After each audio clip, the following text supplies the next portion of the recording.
No matter what challenges you get to face, as long as you stick with it, you will be a better person through it. She's like a lioness. As soon as she gets on the starting line, she's going to eat your heart out. I keep going back to win, and I always find a reason to say, okay, that's why I lost. I always find a way to blame myself. And by blaming myself, I see, okay, that is what I did wrong. And because I did that wrong, then I can fix it. The best learn faster than anybody else. And so when they see that there's an error, they may not have the answer or the solution, but they're going to find out what the best answer is. And then they're going to pool all their resources and abilities to attack that problem. So why is it got to be so damn tough? So damn tough. Welcome to the Toughness Podcast. My name is Paddy Steinfort, your host, and we have a couple of fantastic guests on today's show. Very, very different journeys, but both have made it to the top of the world in their respective arenas. First up, Veronica Campbell Brown, an 8-time Olympic medalist. And I'm really specific on this point here. The second woman in history, in the entire history of the human race, to win 2 consecutive Olympic 200-meter events.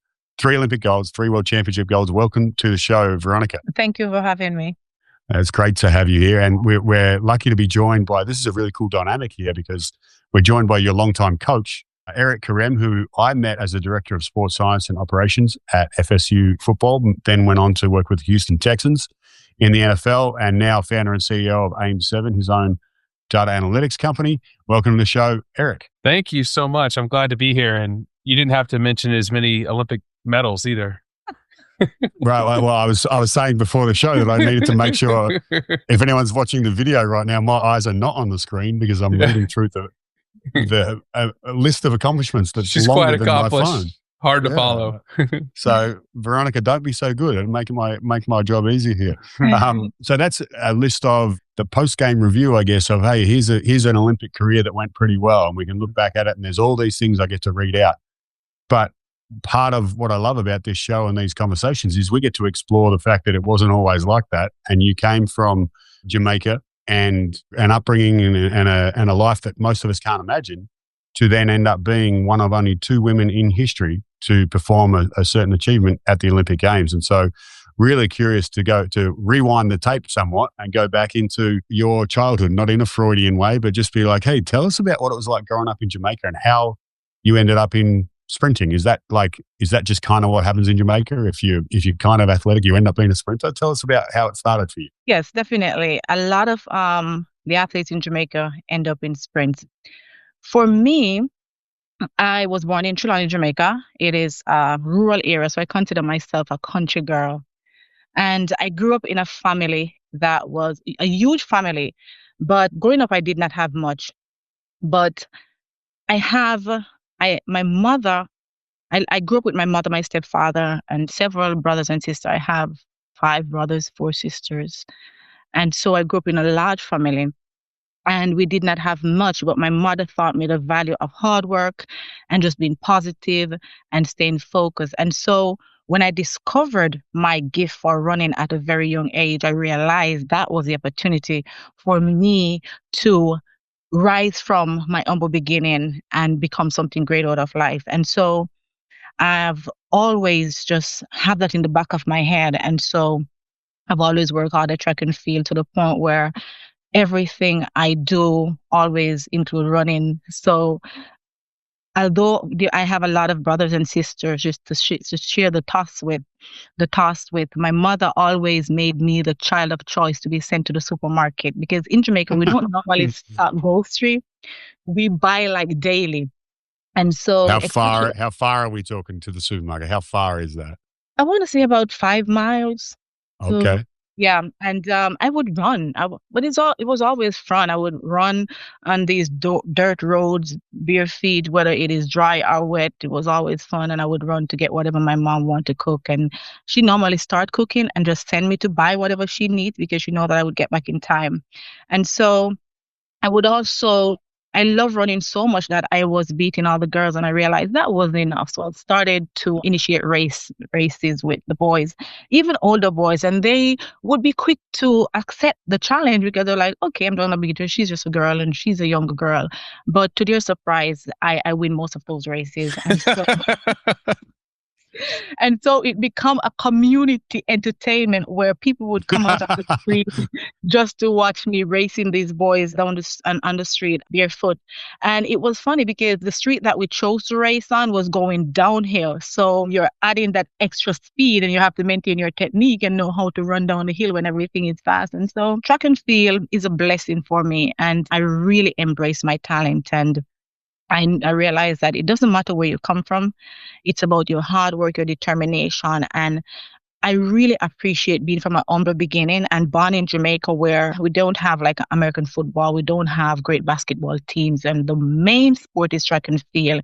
And so I had no choice. If I wanted to get out of Jamaica, if I wanted to be appealing to the US schools to get a scholarship, I had to work extremely hard because it was very competitive. And everywhere you look, you could find a great sprint athlete.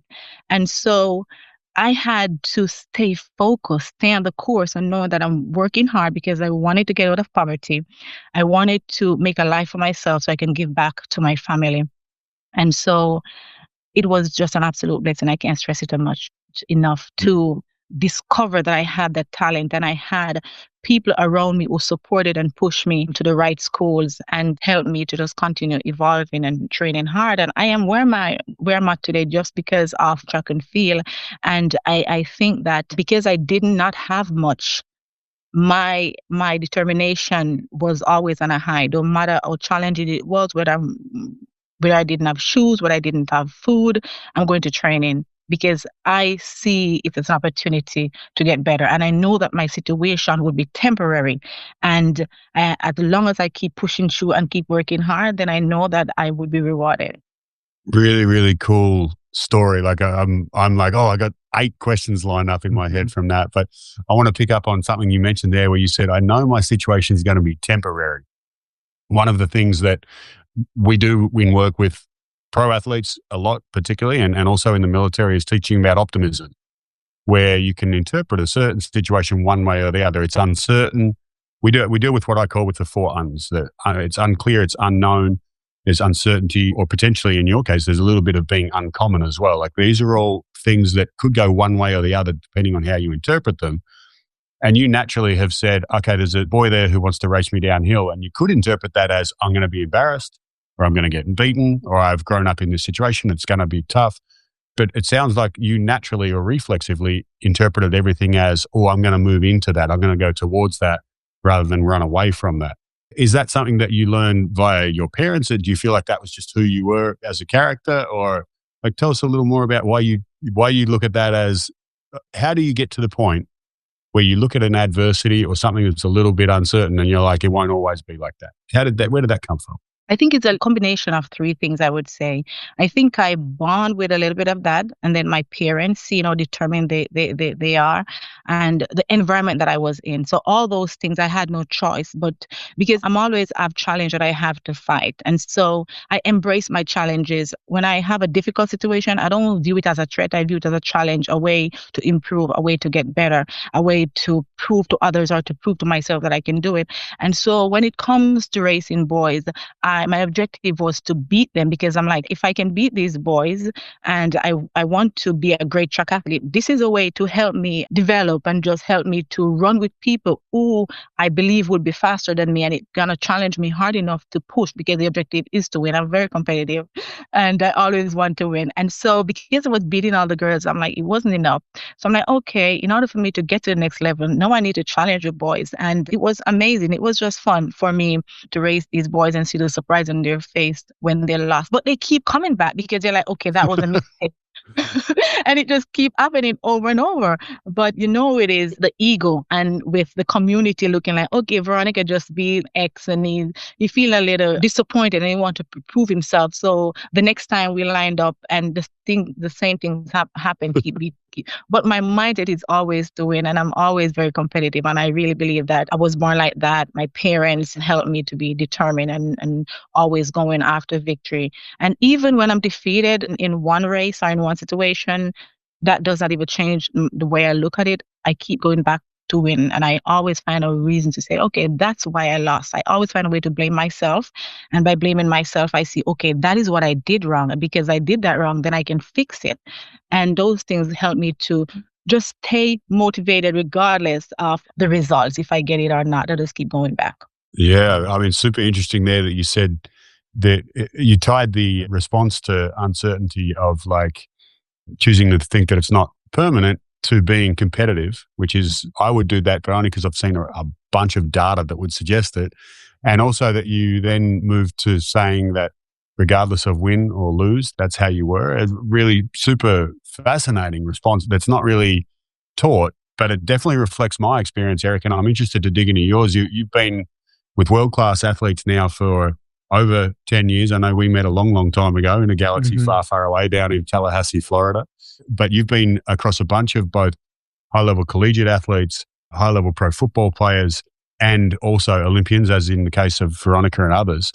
What, does that vibe with your experience of like the best of the best, or the people who can handle competition are the ones who are able to look at things innately and just say, hey, I'm going to attack this? Or is it something that you actually see some people fall on their face and then get better at? I think it's a little bit of both. I don't think there's one right answer to that. I do think that the best learn faster than anybody else. And so when they see that there's an error, they may not have the answer or the solution, but they're going to find out what the best answer is.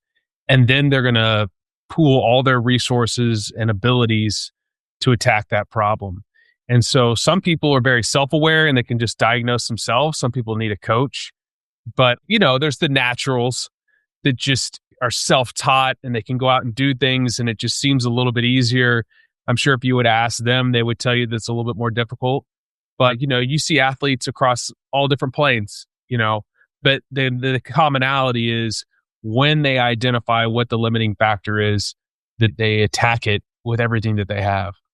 Yeah, and that was the other interesting thing that I didn't mention there, Veronica, was that you said I find a way to blame myself, which is, some might argue these days a little bit unusual, but integral to people being able to turn things that might become permanent to feeling like I have some power over this. Like if it's just because coach is an arsehole and he won't put me in the lineup, then there's not much I can do about that, and so I will give up, right? But if you're able to actually say, what can I do about this? It gives you some feeling of power and a little more energy to attack some of the problems. Eric, you about to add to that? Yeah, I was going to just kind of brag on Veronica for a second. Like, I'm just thinking to myself, Veronica, we've known each other since 2005. I don't think in victory or defeat that she's ever blamed anybody else. Or really, like, even in winning, I never saw her gloat. Her win, it was like this humility about it. And now that I kind of think about that for a second, that is very uncommon. And she's always just been super classy. And, track and field, she could tell you it's a very difficult sport, especially when it comes to, the financial components of it. There's a lot on the line. It's not like you can make the practice squad in the NFL or you can just make the roster and you're living a pretty good life. The difference between first and sixth is like living in a good neighborhood and like maybe still living out of your car. And so there's a lot of competitiveness and other things that go with that, and I just never saw her do anything but shoulder the burden herself, even though the people that surrounded her would feel the pain of loss or the joy of victory. It was never like, it's all about me. You know what I'm saying? And she's super self-aware in that sense, but also very like hyper competitive. like I always say, she was like a lioness. As soon as she gets on the starting line, she's gonna eat your heart out. Here we go. But then as soon as it's over with, she'll give you a big hug. But man, I wouldn't want to be standing in her way.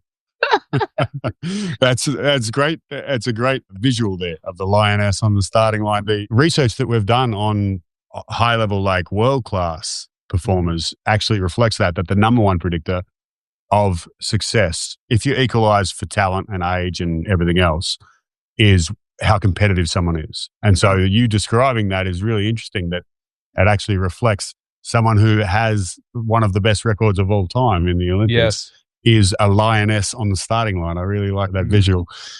Switching it up for a second, actually, I'm going to grab what you just said there, Eric. You mentioned two things. One being shouldering the burden is the visual that you threw out there, and also the lioness at the starting line. Those are a couple of things that form part of some people's definition of toughness. And we ask everyone who comes on the show, like, in your arena, so in what you've seen in the sporting arena, both at the collegiate level, at Olympics, at professional football level, is that a part of toughness? Is that for you, like, that's what it is? Just look after your own shit? Or like, how would you define toughness based on some of the world-class performers you've seen? Yeah, I think toughness is task specific. So I believe that, like, when people, especially I've been in like environments where you're identifying or evaluating talent, you want to look for people that are generally optimistic. Okay. That's part of the equation. But you can't be tough to everything. That's impossible. Like, you can't just be tough to every situation in the world. So for instance, I could take Veronica, who on the track in her area of expertise is like, yeah, I'm going to own you. But if I took her and like put her with some of our folks in the military and threw some camo on her and said, all right, jump out of a helicopter or go jump out of an airplane, she's never jumped out of an airplane, she would have a very high stress response, and she'd probably be like, no, I ain't doing this. Unless she was trained. Veronica, would you jump out of an airplane for the sake of this show if we organize that? I've never tried it. I'm not so fond of height, but you never know. It could be fun. All right. I'll come back to it. Anyway, sorry. I'll keep going. But my point is like, you would see a stress response. You would see like all the typical things. But if you trained her, if you took her to Fort Benning, Georgia, and like put her through like jump school, she would develop the skill set and she could be tough in that scenario. And so for me, like, it's task specific, and we have different bandwidths for different areas. And then the more you scale your experience, you can become more tough and more tough and more tough. But that's just the way I view things. And so when you're describing that, you're talking about the ability to either control or have a reduced physiological response to a noxious stimuli. Is that what you're describing? Yeah, and that you can access more of your memory. You can see the field better. You can chunk cues. So I've seen quarterbacks in college, okay, that were really, really good, go to an NFL tryout, and it was like they couldn't throw a ball. And you're like, what just happened there? And then after a few days, the pressure starts going down, and then they get more comfortable, and then they're doing the thing. But as you know, like when you're under stress, especially if it's a new stress, like you're, see a little, see a lot, see a lot, see nothing, you start paying, it's like your attention is all over the place, and you have to be able to harness that. So I've just seen that it's task specific. And as you scale it over time, and it's, stress inoculation, that you can become more tough. And so I just think I've seen it with athletes too, that they start on this stage, they develop toughness, and they go to the next level and they develop more, and then more and more and more. Does that make sense? Yeah, absolutely. The see a little, see a lot, see nothing. I want to come back to that as a comment. All right. But while we're on the topic of toughness and defining it, now going to someone who is a lioness at the starting line and has eaten other competitors for breakfast, lunch and dinner, how would you define toughness, Veronica, in your world, in your arena? And it doesn't necessarily have to be limited to your destroying other humans on the track. Like growing up in poverty in Jamaica, how does that shape your definition of toughness?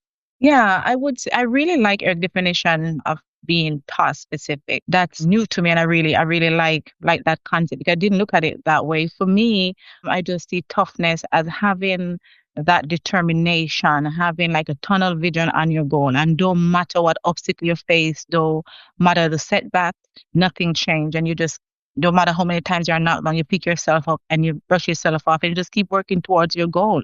So for me, that is just having that mental resilience to never give up no matter what, and just keep your sight set on your goal and be consistent even when things are difficult. Yeah, it's you mentioned there the steady vision on your goal, no matter how difficult things are, no matter whether you fall over, the resilience to keep coming back.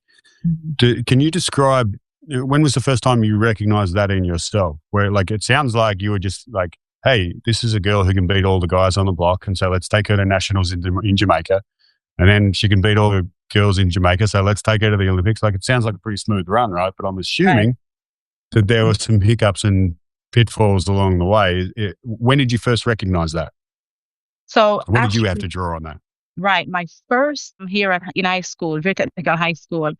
Very Technical High School is one of the most accomplished high school in Jamaica. It has produced most Olympians in Jamaica's track and field history. And I was advised to attend Very Technical High School because of the history and the quality training that I would get to continue to improve my speed and technique. And so I got to Very Technical High School, dominating in my parish in Trelawney. And when I got there, I was not fit enough for the sprint team. So that was the first wake up call, like, okay, you were beating all the boys in Trelawney, but now this is a new level. And I was forced to run the 400 meters. I did not know anything about the 400 meters, never trained for it before. I never run it before, but here I was. I had no choice. I love track and field. I want to stay on the team. And so I had to train for the 400 meters for one season. And I'm telling you, those training sessions were extreme. I had to finish all my workouts. There are days when I have to go on a 30 minutes run, then I come back for the track workouts. And all these were new to me. But I had to develop resilience and toughness and just stay working, staying hard because I wanted to get back to the sprint. And I really believe that I was a sprinter.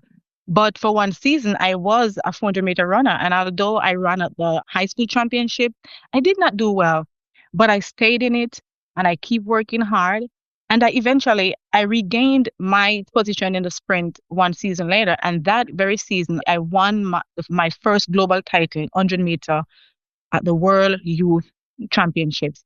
And so if I'd given up, because if I wanted, I could have quit. I could have just stopped doing track and field because I wasn't doing what I want. But I stayed with it. I stayed focused on my goal. And I know that I would regain a position in the sprints. And when I got back to the sprints, I felt like a stronger, better person because the training wasn't as hard. The sprint training was actually easy based on what I was doing for the 400-meter training.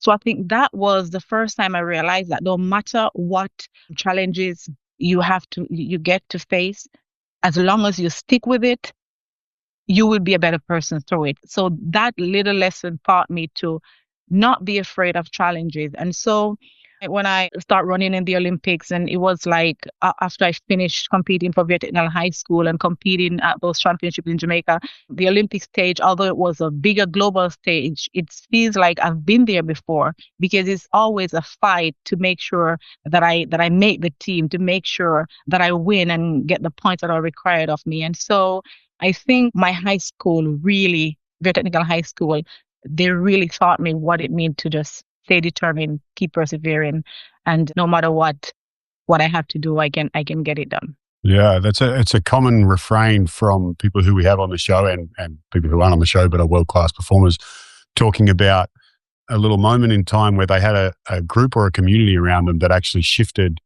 either their definition of toughness or what Lindsey Vonn referred to it as levels of toughness, where she would say, I thought I was training hard and then I went to this thing and I was like, holy shit. And then she leveled up and eventually becomes one of the best in the world. But the power of community to help toughen people up by not necessarily beating up on them, but by showing them like, hey, here's a different way to do this. Or if you want to go further, you have to do it this way. And Erik, that kind of is part of your job description, right? Or when you're in charge of FSU and when you're at the Houston Texans, your job is effectively to take young men, in this instance, into an environment where they've been rated, like if they're ending up at FSU, they're one of the best in the country. If they're ending up at the Houston Texans, by definition, they're one of the best in the world.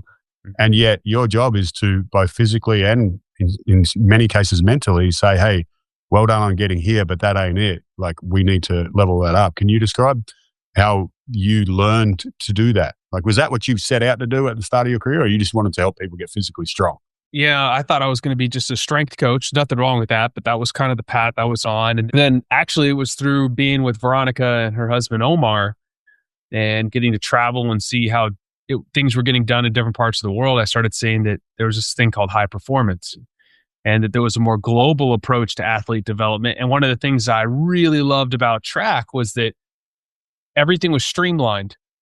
You know, it was like coach, athlete, therapist, strength coach in our situation. So there was not a lot of everything was kind of coordinated really, really well. And so that's really what I wanted to do, was to be really in charge of athlete development. And when I was between FSU and the Texans, I was the high performance director at University of Kentucky. And we had it was really hard. We were really bad when we got there, like really, really bad. But we had a few studs, a couple first-round draft picks. One guy in particular, his name is Zadarius Smith. Great guy, crushed it in junior college, comes into Kentucky. He's got a great heart, but he just didn't know what that step needed to be a dominant SEC player. And his first year, he struggled. And you can only do so much. You can tell them what's going to happen. You can give them the tools, but they sometimes have to learn for themselves. And after that season, he was like, I didn't perform up to my standard. I see what you're talking about now, coach. And then it was like he was all in. He had the skill, the ability, and then he just once they accepted that this is what it's going to take, then his career took off. You know what I'm saying? So that's my favorite part about the whole thing is the discovery process of what it takes to be elite. And one thing I've had to learn is for some people, it takes a little bit longer. And that's the frustration in college, is you see a freshman and you're like, you should be doing this, and this. And you just can't expect for it to click overnight. It's going to take 2 or 3 years for some of these guys. I love this guy's name, JoJo Kemp. He was a big knucklehead his freshman year. And, just jovial personality, but just anyways. And he had this moment where it really clicked for him. This is what it means to be a great teammate. And so his freshman year, he's one of the starting running backs in the rotation, but it's just not happening. That offseason, it clicks. Okay. The next year, we beat South Carolina, broke a losing streak. I think we won in triple overtime, and he literally carried the team. They handed the ball off to him every single play. And it was because he figured it out the year before, he was then counted on and he carried the team to a huge win. And so those are the moments that it's just so amazing to watch. Veronica, I was just kind of lucky to just hang around because she was just she would hold you. You know what I'm saying? It was Erik, this is what's going to happen. This is what I'm going to do. And then I felt like I better show up and bring whatever I can to the table to make sure it's there. But I hope I answered your question well enough. Yeah, definitely. I mean, one of the words that stood out to me was acceptance, where it's partly a young athletic prodigy's ability to accept okay, what got me here isn't going to get me there, or this is what's expected of me here in this environment. But even you mentioned it yourself, Erik, in your journey as a practitioner, you had to accept that, okay, working with Veronica is a different level. And if I want to be doing this, then here are my new standards. And I was just like one of the athletes. I had to recalibrate my view, not just with Veronica, but with college athletes versus college. I had to learn how to get more patient. I had to learn to be more patient and nurturing. And yes, this is where you need to be, but it's on me to figure out how to get you there. Now in the NFL, you are paid to do a job. And so there's a little bit less bandwidth. My thing was how can I solve a problem for you? How can I be in service to you? It was a little bit of a mindset flip. And I enjoyed that too, because these are grown men. They're providing for their families. They understand the consequences of winning and losing. And so if I can just present myself in a way to be a service to them, that was the best way to create relationships and help them on their journey. Yeah. And I'm sure there was moments of that for you as well, Veronica. You mentioned one of going to high school and accepting, okay, I got to run 400. I hate it. That shit burns. Anyone who's ever run 400, yeah, it's terrible. Let alone many of them, will appreciate that pain. But was that a skill that you picked up there, or that was, like you said, it was just I'm going to the Olympics, and so whatever it takes? Yeah, absolutely. Because that's the school I wanted to be in, and that was what it takes to stay on the track team. And it's almost like I had to earn my place, even though I came in as a sprinter. When I got there, it was well, I was not good enough. There were so many great athletes on the team, and there's just a certain number of athletes who can run each event at the high school championship. And so I wanted to stay on the team, and so I had to accept my position, which was a 400-meter runner at the time, and I really gained a lot from it. So at the end, when I look at the end, it was good for me. It helped me develop because maybe I was not ready. Maybe I was too young my first year to compete with the girls that has been there 2 and 3 years. And so by me taking a step back and do something totally different when I got back to the sprints, I was like a brand new person. I was just excited and ready to go, and I felt stronger and I felt better. So I think it did work out in my favor. And so I learned to embrace whatever situation I find myself in and know that things will work out. And I always believe that something good, no matter how bad it is, something good, you can always find something good out of every situation. Yeah, I'd like to dig into that a little bit because you said a couple of things there that one of my other guests was a comedian and still is a comedian on the Daily Show. He basically does public speaking, but he has to make people laugh at the same time. And that's the number one fear for the human race. So it's a different kind of toughness, but he has to get up there every night and make people laugh. And he described the conversation he had with his wife where he was getting trolled online or whatever. And she said to him, just screw the haters, ignore the haters. And he was like, that's a fucking Instagram post. Like, how do you do that? You can say it all you want, but the process of doing that is something that like you have to actually learn to do that. And so you said, something there about embracing it, and some people might say embrace the suck, or, there's good Instagram posts about that. But what was your process? Maybe if we fast forward a little to, okay, you've made the Olympics or you've won one medal and you go on to win, as I said at the start of the show, a bunch of them. What was something that you had to evolve your thinking around in terms of embracing something that wasn't comfortable in order to not just make it? Because once you made it, you then stayed there for a long time as well. And that we have a lot of listeners who, whether they're in the military and they've made the ranks and they want to move up, or whether they're an athlete or a business person, whatever they're trying to do, they might have already made it to what their initial goal was. They've gone through that high school moment. For you, once you were at the top of the tree, what did you need to accept to stay there? I had to work harder because once you get to the top, the pressure keep building for you to stay there. And so you have to keep evolving. It's almost like you have to get stronger. You have to become more determined. It seems that the more I achieve, the more I am forced to become more determined, to not become complacent. Because after winning my first Olympic medals, I was a senior in college. And that year I won the indoors 200 meters at the SEC. And right after that, I forfeited the rest of my collegiate eligibility and I went pro. And the pressure continues because when in 2004, the next year in 2005, I lost the world championship.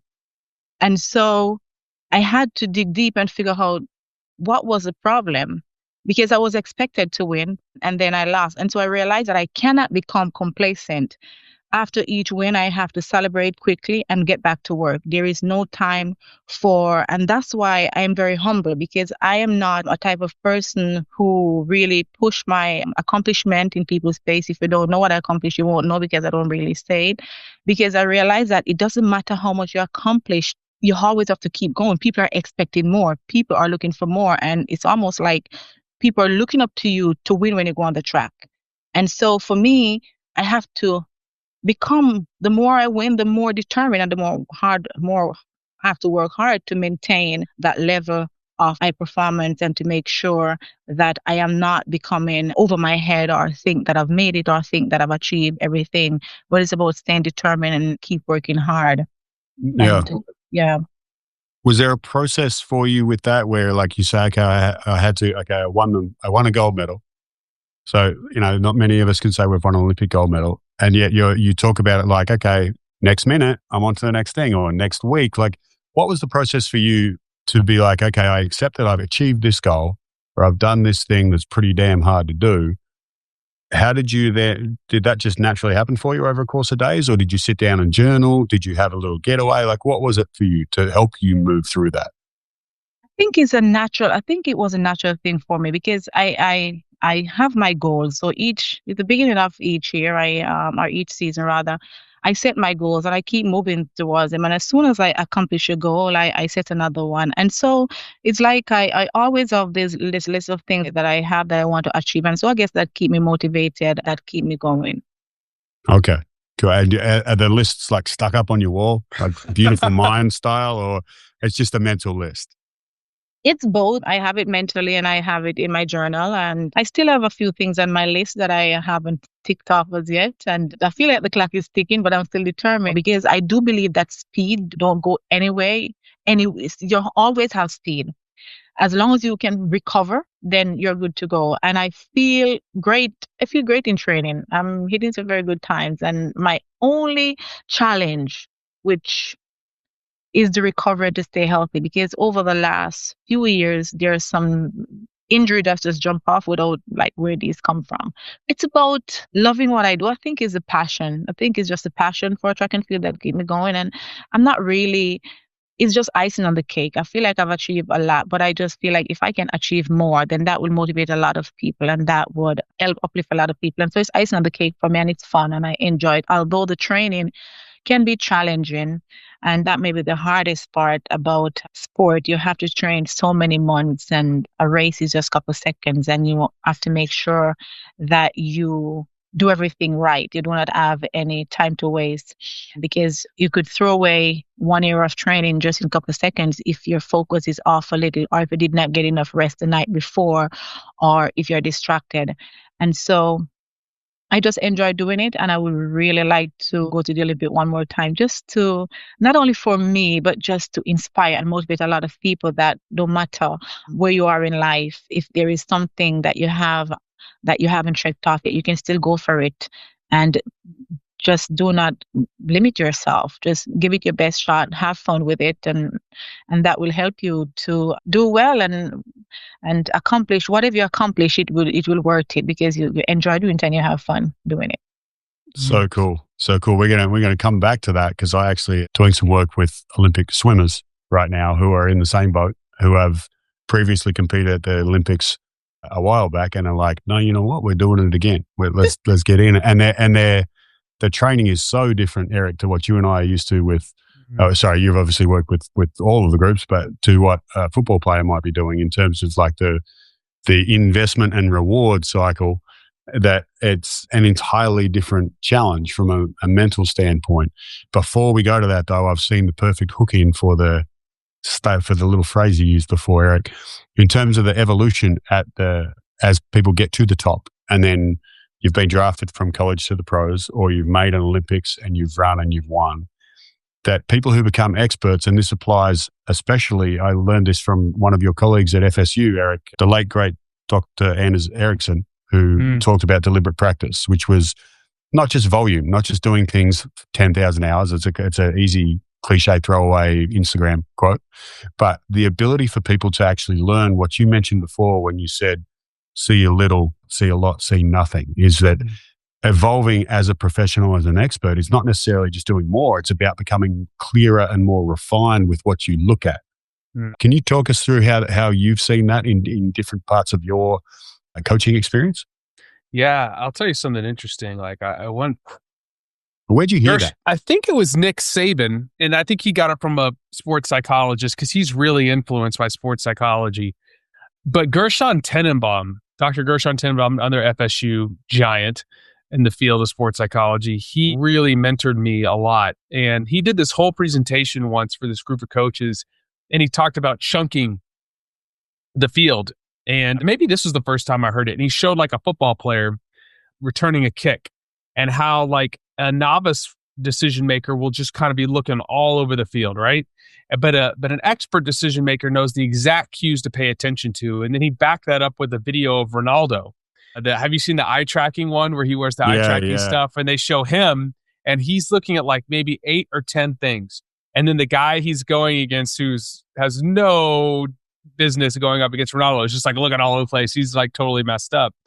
And it's so true. It's like, as Dr. Peter Haberl says, attention is the currency of performance. And that to me is a differentiator, is like being able to be aware of what has your attention. and then being able to place your attention on that. I don't know if you know Peter very well, but he tells this story. I heard it once at the USOC. He was talking about Chris Hoy, the Olympic cyclist. Mm-hmm. And he was a 6-time Olympic gold medalist, the most decorated cyclist of all time. And the first time he raced for an Olympic finals, he said it felt like he was going to the gallows. And Wow. that's an intense feeling. Like he's going to go. Was he racing against Veronica? There was a line. No, starting somebody like that. But he felt like he was literally going to die. And what he did was he's just said how he remembers like gripping the steering wheel and feeling his shoes and the clips on his bike. And so he anchored his mind on a tactile sensation and was able to divert his attention to what he needed to do. And so that to me is like, if you are an elite athlete or if you have to get up and speak in front of a group, like elite athletes actually feel pressure. And I think Veronica and I have talked about this before. If she doesn't feel a certain amount of pressure, something's off. It's what you choose to do with that feeling, how you choose to shift your attention. So like for me, like if I have to do a pitch, like right now I'm raising money for my company or doing something like that, and it's kind of nerve-wracking, and I'll think about my first lines, or I'll focus on like a specific cue and just harness in on that. And then before I know it, I'm in the flow of the situation. But yeah, that's the difference between being a novice and being an expert, is you can harness your attention, place it where you want it, when you want it. Yeah, that saying, I didn't realize I was paraphrasing someone else, but I use it a lot when I say that attention is the currency of performance. Yeah. Because I particularly like the play on words of like, what do you pay attention to? If you think about it as a currency, like when I am paying attention to this, I'm literally investing one of the few scarce resources I have. And once it's gone, is that going to pay me back or not? And, if I pay attention to the crowd as I'm receiving that kickoff, is that going to pay me back or not? Or if I'm paying attention to the B gap, that's probably going to be more likely to give me something back. And it's definitely... Look at you, man, throwing out the football terminology, the B gap. I love it, man. You are deep. I've been around. That's right. I've been here long enough to pick up some things. It's a concrete example of, and you gave a great example and probably a more generalizable example of, I'm about to do something that's stressing me, whether it is field a kickoff, run an Olympic 200, present at a pitch for some venture capital, go for an audition, whatever it might be. This thing is stressing me out in the moment. And so I'm going to anchor my attention to something, particularly it's helpful if it's sensory and it's not about your gut, like feel my left foot, notice the breeze or whatever it is, like twist my foot on the starting gate, whatever it might be, is the ability to anchor your attention on something that may be actually neutral, allows you to then get in that flow and move your mind back to, what's next, and be task relevant rather than emotion tuned, because that's not helpful in those big moments. Veronica, would it be fair to say that you had a few of those little tricks yourself in terms of being in the starting blocks? Like where would your mind go? What would you pay attention to that helps pay you back in gold? In gold. So I use visualization a lot. So when I get to the starting block, I actually clear my mind because I've visualized my race so many times, and I just clear my mind. And the only thing that I focus on in the start is just the sound of the gun. And then after reaction, everything just fall into place. Really cool. Really cool. And it's so simple, right? Just listen for the gun. There's literally thousands. If you think about all the channels we can take into information from, our eyes, our ears, our body, our thoughts, there's so many things you can tune into, but to be able to shrink it to one thing and be committed and specific to that is a common trick that a lot of elite performers will talk about. I'm going to circle back now to that 4-year cycle and that crazy journey you've re-embarked on of like, hey, let's do this crazy 4-year training thing for the hope of one shot, which is a really unusual and very different dynamic than most of us, whether it's a week-to-week sport like football, even a day-to-day sport like baseball, or if you're a surgeon and you have to cut 5 times every day. Like there is a very clear, or at least a clearer return on investment of, I'm doing this training or I've done this work and I'm doing this prep for this moment, and I get to find out every week whether I'm doing it right or not. Now you get to time things, but I'm really curious to dig into, for someone who is chasing something that is a while off. Now yours is hopefully a year away or less at the moment, but to do a 4-year training cycle, which you've done many times as an Olympian, the equivalent of chasing a college degree, the equivalent of trying to get drafted if you're in college, the equivalent of trying to get the right placement that you want for med school, all of these things that people try and achieve that are long-term dreams. How did you prioritize what you paid attention to on a long-term scale? Not so much an in-the-moment thing, but what was important to you? What is important to you as you prepare for the Olympics when there's so much that could drag you away from that goal? The objective is to take it daily. It's a daily. So there's a long-term goal, but then you have all these small goals that you have to achieve living up to it. And so the focus is on making sure that I'm training right, that I'm eating right, that I'm sleeping, and that I'm achieving my goals, my daily goals or my monthly goals when I'm competing and I'm hitting the times. And so it's about doing all the little things daily, weekly, monthly, all the way to the Olympics, because within that 4-year period, you have world championship, world indoor championship, you have the circuit, the European circuit to compete and the US circuit, and you have all these other tasks that you have to take care of. But all of these are preparing you and building you up for that big moment, which only comes every 4 years. And so it is absolutely important to make sure that you're doing every little thing to make sure that when that comes, you are ready. Yeah. The daily discipline is a challenge for a lot of people. And, I'm going to talk for myself here. At one stage during COVID lockdown, my waistline had expanded just a little bit due to a shift in eating and exercise habits. Mm. And that daily discipline is hard to come by but obviously I'm not trying to get to the Olympics, but what's an easy tip that you've heard from someone else that you've then incorporated into your routine that helps you stay on that daily, as opposed when there's so many different things in life that can take you away from a goal that's so far away? I'm basically trading off with future me when I'm but that donut looks really good. Tips have you incorporated for yourself? It's about prioritizing. For example, when it comes to eating, if you can eat 80% healthy all the time, then you can give yourself room for, say, eat an ice cream cone or eat a donut 20% of the time. So it's about discipline. So if you're disciplined and say, okay, Saturdays or Friday is going to be my cheat day. And if you are able to eat healthy all those days prior, then you're okay to kind of enjoy that cheat day. And so if you can create that balance and be determined and know that, okay, I'm going to be disciplined for this time, but then I'm going to enjoy myself this time. And by doing it like that, then I think it may be easier. But if you do not create that discipline and create boundaries and prioritize things, it's harder for you to stay on track. Yeah. Let me grab that and flip it into, so one of the games that we play with all the guests, and you're welcome to abstain from the game if you like, is choke and change. Using that example that we just said there, does either of you feel comfortable sharing a time along the journey where you're like, I actually kind of gave in, I didn't do what we've just spoken about there, or I didn't stay fixed on a goal, or I didn't handle a clutch moment well, and here's what I learned and here's what I do now as a result of that? Yeah, I think I have a story. Go for it. I'm excited. Yeah. I love stories. Yeah. So at the 2011 World Championship, I got distracted a little bit. My semifinals did not go so well. And I think I'm a little bit too hard on myself. And I think I used energy trying to complain about didn't maximize my start and I didn't do something, as opposed to realize that, okay, didn't do the final. So now I have an hour and a half just to focus, just refocus and go for the final. And I think I spent a little too much time beating myself up over the semifinals. And I got to the start, and even there, I really believe I lost the 100 meter. I came second because I spent too much time wasting on the pass. And that was the first and the last time I learned a lesson.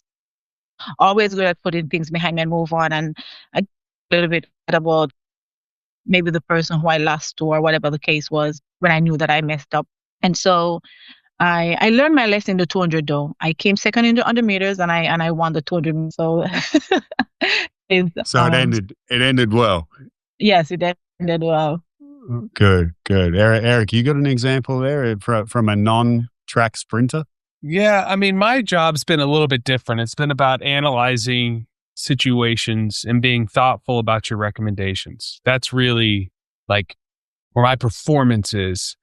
And when I first started using GPS tracking back in 2010, I literally went to Australia, where you're at right now, went and visited GWS, and I was doing this information exchange with them. And I brought this GPS tracking stuff back to the FSU, but nobody had ever used it before. And I had nobody to tell me how to use this stuff, right? So I tracked a practice and I brought the report to the head coach, and it was just a sheet of data. And I was like, hey, coach, here's the report. And he was like, so was practice hard? And I was like, I think so. And he literally cussed me out. Like, I went back to my office and I'm just sitting there like, okay, what did I do wrong? And that's when I realized I had just given him a bunch of data he couldn't use. I didn't think through the problem. I didn't think all the way through. And so for me, that was a pivotal moment. Data without insight is useless. And so since then, and I've worked with a lot of different coaches, I'm always thinking to myself, what is their response going to be? What is the hurdle that they're going to have to get over with? And so I didn't have a moment of choking. It was more I didn't think through this situation. And that's really where people in my industry have made that's where you make your money, right? Or that's where you make the impact on the team, is analyzing a very complex environment and delivering something in such a way that you can get a person in leadership to make a decision one way or the other. And so, I've worked with a lot of people and they're like, oh, I want to do this. I'm like, don't do that. Just don't go there. I've made that mistake. You've got to think through what their thought process is and everything like that. So that hasn't happened again. No, good. I know that I've got a fellow coach who does my job at the New York Yankees, who uses the saying, if you want to not think in the moment, you need to think a lot in advance. And that's a saying that I like to throw out there, and I never claim it to be mine. But thank you, Lauren, for that little saying. But it's a very useful, and it applies right there.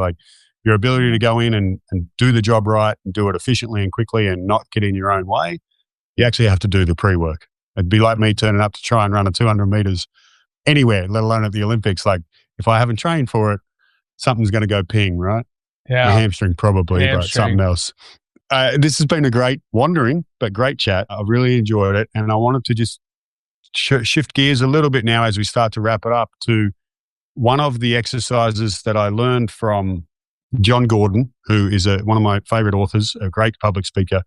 And he actually taught an exercise to Dabo Swinney at Clemson's, where I first read about it, which he ran with his whole team. And it really helped open up. I probably should do this at the start of the show if it helps people open up. But it talks about, you get the choice of 3 H's that you can share with the audience. And in these cases, it's a football locker room. I've also run this with other organizations that aren't sports teams. It's very cool. Each of you can talk for 1 minute or longer if you want about either a hero, a hardship, a highlight, or a hope. Now, we've probably covered some hardship there. I know, Eric, you mentioned a mentor. So we've already kind of touched on some of this, but if this is really the last question leading into, I'm actually curious to dig in a little more, Eric, about the data and how that's shifted for you in terms of being part of my job to now that is what you do.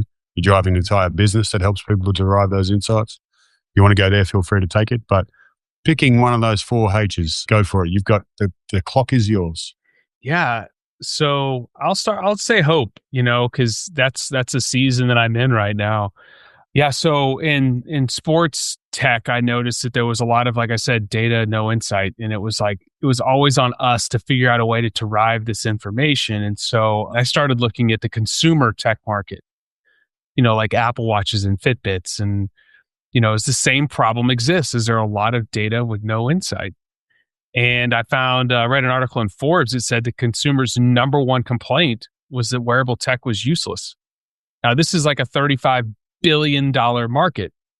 And so what people are doing is stringing together the cocktail of apps and tech to try to solve their own problems. And so I called up a friend of mine and was like, hey, I want to test an idea I have. And so I started surveying people. Like, what do you want out of your wearable tech? And they're like, we want more energy, which makes total sense. People want to feel better, right?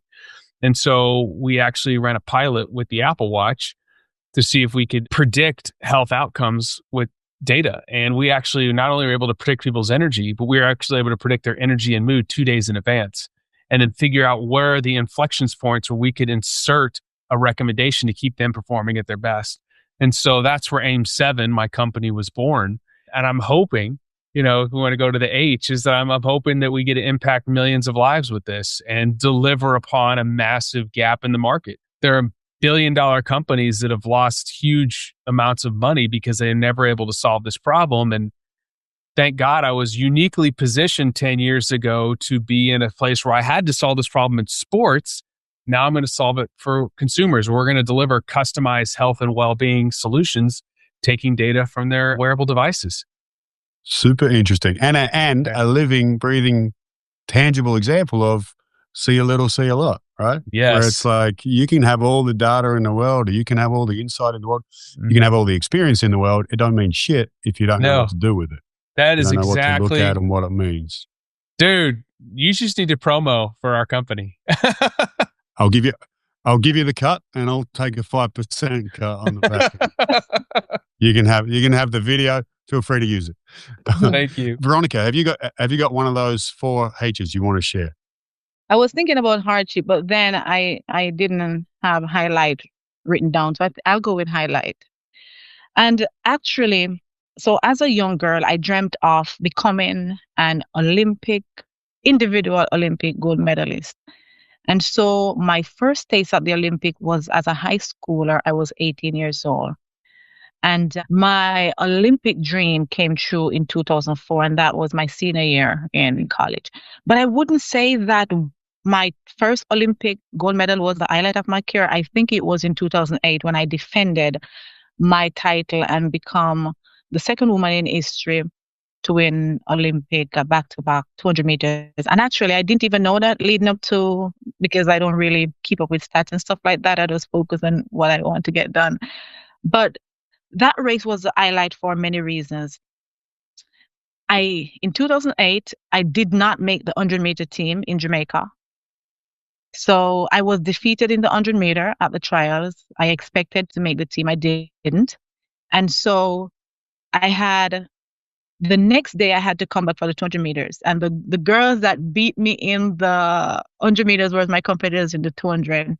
And so I had to lay it out all on the line. I had no choice because now I was the defending champion and I had to get a spot. I won the trials and I went on to Beijing and I won the 200 meter. So that was my proudest moment because I asked for one individual Olympic gold medal and I got 2 in 2008. I failed in the 100 meter and I was the first time in my career I was sitting and watching the 100 meter and was not running it at any championship. From junior days, I was always running the 100 meter and 200 meters. So this was the first time I felt like I was somewhat rested going into the 200 meters. Nice. Yeah. And the time I ran in the 200 meters is still my PR, 21:74. And at the end of that race, Erik mentioned, or maybe it was you mentioned someone who said they feel like they were dying. I actually felt like I was dying at the end of that 200 meter. I could not breathe. It seems like I ran that race so hard. It was unbelievable. I was overwhelmed with joy to defend my title, but I was like, chest was like, I was leaning down. I could not breathe. Alice was coming to congratulate me and I could hardly stand up to greet her or to just touch her like this. I was like, feel like I was dying. So that was the highlight. So that's why I said that I always find good in things that is not so bad because I was disappointed with the 100 meters, but I ended up was more energetic for the 200 meter, having only one event, and I were able to defend my title. And the run cemented me in history. So my 2008 Olympic victory, I would say, is the highlight of my career. Very cool. I didn't tell you too. This little asterisk on the 4H's game is that anyone in the audience can ask you a question after you've told the story, and I have a question about that. You talked about losing the 100 and then having to back up to the to qualify 200 the next day. There are benefits down the track for you. You're more rested when it comes to the Olympic stage, but that must have felt some way, right? You lose that 100. You said you were fully expecting to make the team in the 100. Yeah. How do you transfer that energy, that feeling that's not a good feeling probably, to, okay, I have to race in less than 24. How do you transform that? How do you channel it? What did you do to move that emotion to a place where you then went and dominated that 200? Right. So I had my quick moment. So I cried for a little bit. I complained to my coach and my agent a little bit. And then I quickly had to just shake it off and just refocus. I knew that my training were good. I knew that I was the best curve runner in the field. And I knew that all I had to do was to focus on me and my execution. And then that would be good enough for me to win because I prepared well. I for the 100-meter, I just missed the mark. I think I missed the mark in my starts, and the other girls, they came well prepared and they just had a perfect race, and mine wasn't in the 100-meter, but I knew that was just the 100-meter, not because the 100-meter wasn't the way I wanted it. That doesn't mean that I'm not ready, I'm not prepared to run a good 200 meters. And so I quickly put the 100 meters behind me and embraced the fact that I did not make the team in the individual 100 meters. And I was just going to the Olympics to run the 4x1 at that point. And I really wanted an individual event and I had no choice. The 200-meter was the only thing that I had left and I had to go there and just go for it. Yeah, really cool. A good example again of that quick acceptance of, I've got to take this, I've got to flush it, I've got to move on and get ready for the next one. We'll finish with this final question, which is, as I've mentioned throughout the show, there's many people listening who are not Olympic gold medalists, track beasts. There are many people listening who are not coaches to Olympic gold medalists. They are regular folk who may be trying to pursue a college degree, maybe trying an audition, music, entertainment, could be trying to build a business, could be trying to make rank in the army, in the military, could be just trying to be a good parent or a partner. What have you learned in each of your journeys that you think is actually, you say that skill or that knowledge is transferable to not what I do? Like I can take that home with me. I can take that into a boardroom. I can what is the skill that you've learned throughout your specialist training to becoming one of the best in the world that you say, hey, you know what, I actually can apply that elsewhere outside of that arena? I think for me, it is just mental toughness and being determined because as an athlete, by having an organized way of doing things, I know that I have to get up every day and I have to train and I have to do certain things a certain way. It has taught me to be consistent and to be determined and just to stay focused and believe in myself. And I guess mental resilience is the word I'm looking for. Track and field, my career has taught me to be mentally resilient. Just keep pushing through regardless of what I'm facing in life. Cool. Good example. Erik, you got one? Yeah, I would say seeing a problem for what it is. That is kind of what my career has been built on, is problem solving. And there's something in the world that I've worked in called, you can look at things as a reductionist or a complex system, meaning like this is this, and this is this, and this is this. But everything is interrelated. Like even if you're trying to get that job in the boardroom, there's so many factors at play that you may not even know about. Maybe there's somebody behind the scenes that's greasing the wheel and you go in so prepared and you felt like you knocked it out of the park and it just didn't work out. There's all sorts of complex interacting systems and getting somebody like a Veronica or somebody else to perform at their best is very complex because it's not just physical. There's mental, there's the diet, there's the sleep, we've had instances where things didn't work out well and it was because of something else. And so this idea of being able to zoom back and really just like separate myself from the problem and go, okay, take a really big picture, look at this thing. Don't get emotional about it.